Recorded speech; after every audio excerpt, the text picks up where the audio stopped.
Hello, everyone, and welcome to the Real Estate Daily with the House Heroes. My name is Troy, and every day, Monday through Friday, we go through the latest news, the biggest news in the housing, real estate, and mortgage markets. Today is Friday, May 6th, and let's jump right into it.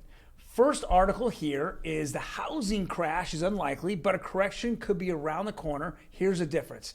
This is from Insider Magazine, and what they want to go over is typical housing markets just don't go straight up or straight down. What they do is they have a stagnant point where one side pulls the other and they're going through what's called a transition, right?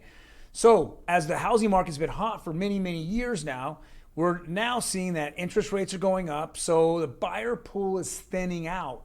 But, as a seller, they want top dollar. So as the buyer pools, thins out, we're starting to see more sellers who are more greedier. They're having less and less offers on their homes. So we haven't hit that stagnant moment yet, but we're definitely going to see that, which I predict somewhere in the third to fourth quarter, where we're going to see the buyer and seller face off, and homes that don't have a lot of offers on it, the sellers are going to have to accept more favorable buyer terms than they are right now, which is almost all favorable seller terms. So that's what this particular article was about. Next one is from Market Watch, and the train wreck that's known as Zillow continues down that track. Zillow stock falls more than 8% after a disappointing forecast in an uncertain real estate environment. Well, let's just be honest. For the last 3 or 4 quarters, Zillow's been a train wreck ever since.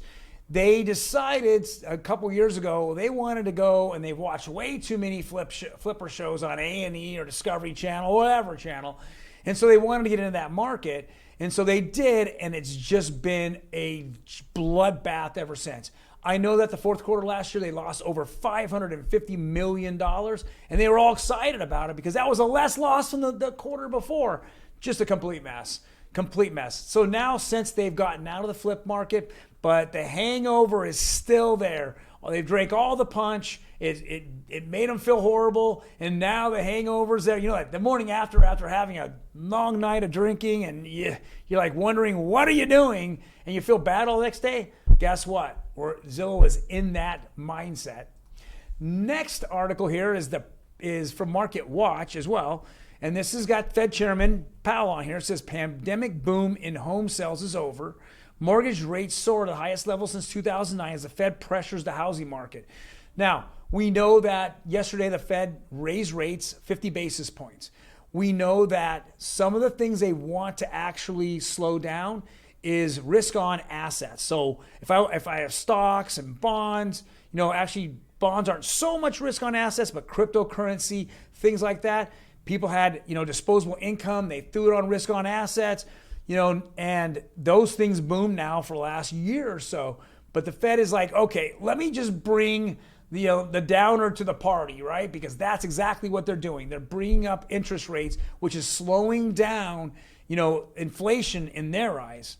But slowing down inflation is also hurting the housing market, meaning interest rates go up. You have less people that are qualified for the higher dollar properties.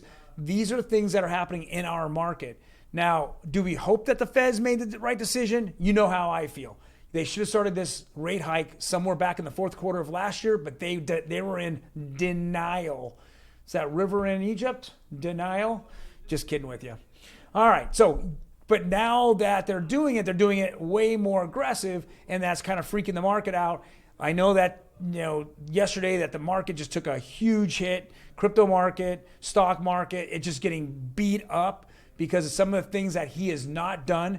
Even though he's talking dovish, we know that 50 basis point rate hikes are definitely in our future.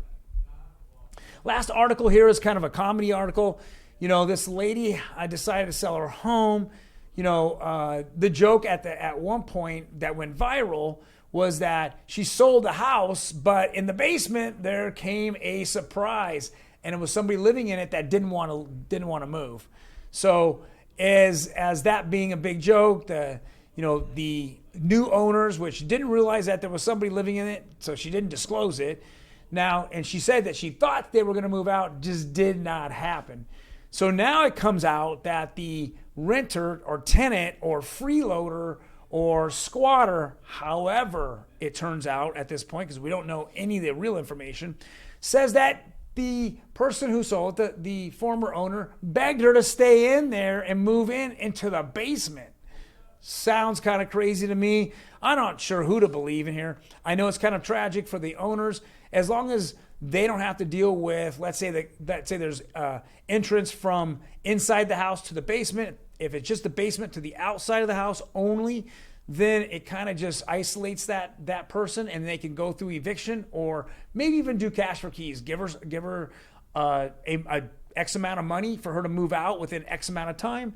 You know, maybe that can happen. But right now, it just still seems to be this comedy of he said, she said, bad TV. Well, guys, thank you very much for joining us here on a Friday. I hope you have a fantastic weekend. If you like our content, hit that like button. Otherwise, hit the notification button. We put out a 5 to 10 minutes every single day of real estate news, the best real estate news that you want to know. If you really love our information, hit the subscribe button. We would definitely appreciate that. Helps us grow our channel. Otherwise, you guys have a fantastic weekend, and I will see you on Monday.